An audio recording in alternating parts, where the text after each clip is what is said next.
मित्रांनो, banking of roads काय असतं हे आपल्याला बघायचं आहे. बघा, आपण जेव्हा घाटात वगैरे वेडीवाकडी जेव्हा वळणं असतात, त्यावेळेस आपण जेव्हा जातो घाटातनं, त्यावेळेस आपण बघितलं असेल की रोड जो आहे ना, हा टर्न मारताना रोड जो आहे हा सपाट नसतो. बरोबर? तो काय असतो, समजा मला उजवीकडे टर्न घ्यायचा आहे. उजवीकडे टर्न घ्यायचा आहे, तर माझा जो डावीकडली रोडची साईड आहे, ती अशी उंच केलेली असते, ज्याला रेझिंग म्हणतात.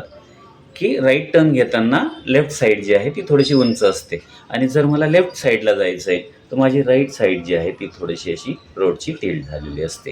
आणि ही टिल्डिंग जे आहे हे कशासाठी असतं, तर गाडी जी आहे ही गाडी स्पीडमध्ये जेव्हा असते टर्न घेताना, त्यावेळेस ती गाडी स्किड होण्याची शक्यता असतं. आणि ती स्किड होऊ नये यासाठी काय केलं जातं की सपाट रोडला थोडासा असा रेस केलं जातं अपोजिट साईडला. आणि हा जो अँगल असतो त्याच्यामधला सपाट आणि रेझिंगमधला, याला म्हणतात अँगल ऑफ बँकिंग. सो गाड्यांची स्किडिंग कमी करण्यासाठी हे अँगल ऑफ बँकिंग वापरलं जातं.